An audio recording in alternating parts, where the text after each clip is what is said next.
Man, I gotta be doing something wrong because these are all the blades I went through this morning.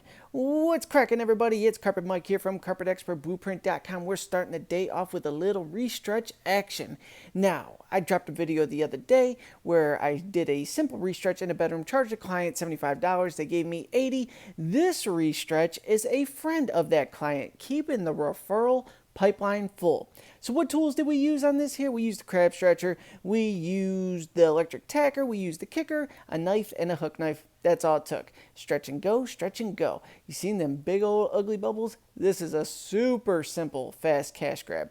Lock that crab stretcher onto the tack strip, pull all that slack out of the wall, tap it on with your kicker, crease it on, remove that excess, and within a few short minutes, you got a quick, fast payday under your belt. Now, we can get onto some real work in a second here, but let's go ahead and finish this off and talk about how we get more of these. Well, like I said, in this one, the initial referral came from a carpet cleaning company that referred me to the dude from the other day. That dude was happy with his work, so his buddy is remodeling his house. He didn't want to replace the carpet yet, so he said, let me get a little more life out of it. What are you going to charge me to patch it up?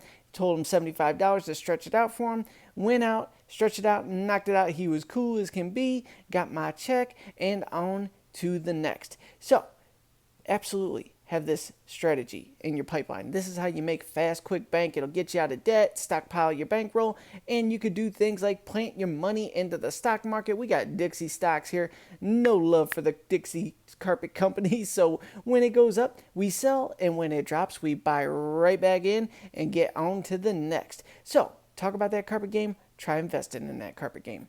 And we just transformed over to a small commercial job we did as well. We're going to go ahead and set these track metals in, use a little 5/8 concrete nails, pounding it right into the concrete, getting it secured, smashing them down, working our way from doorway to doorway, and getting it ready for that glue down goodness. So when you're setting your metals, go ahead and cut it to the doorway width, get it lined up, tap that nail just so it sets into the metal there, and then swing that hammer like a beast and beat it into the concrete. Don't get discouraged when it doesn't grab, because if you're new to this, it probably won't grab. It's one of those things that just takes time and practice. That's all there is to it. But once you get it, you are good to go. And if you are just not winning that battle, you can go ahead and glue it in place. The downside is you want to wait about 24 hours to let it cure, and then go ahead and add your insert to it. So on a glue down, not a huge deal. You can glue it in place, glue the carpet up to it. Life is good. But then you take your T-cap reducer, you drop it in. And if you do that too soon, it'll actually pull the metal right off of the concrete. That's why you want the 24-hour cure time. And we got our first room set up here. It is a half wall dividing these two rooms. And so we're going to go ahead and glue a little section, get it up to the wall, make our release cut. Then we're going to flop it into the other room there, finish gluing that section up there. Now watch this. Get the glue out of the way, flop it through. Now this way, by doing this, we can fold back the outside walls of both rooms. I know that's got to be super confusing with me talking and walking and slopping and popping all through this, but basically glue around the wall, drop the carpet in so that part is laid in, and then you can go ahead and fold back both of the outside parts as you see here and get them glued and set. Let's jump onto a nice cookie cutter type room here. Get those little piles of drywall mud off the floor. Go ahead and get rid of that salvage so we get a nice easy edge. We can see what's going on up against the wall. Flop things out, shift it here, spin it there, get that other salvage edge out of the way. Alrighty, now we don't have to worry about glue getting everywhere when that goes ahead and flops on there. Man, I tell you one thing about tripods on carpet, they just tip over consistently. That's okay. It makes for more fun with this.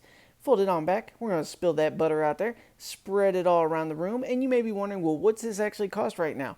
So to go ahead and install indoor-outdoor carpet, if you are labor only, get anywhere from $3.75 to $5 per square yard for empty and ready-to-go jobs. If you are selling the product, you could pad the numbers with a minimum of another $3 per yard, but installers should always shoot for bundling up packages so that your base pay before any extras is at about $10 per square yard, empty and ready to go. That's when the needle started moving for me in my life.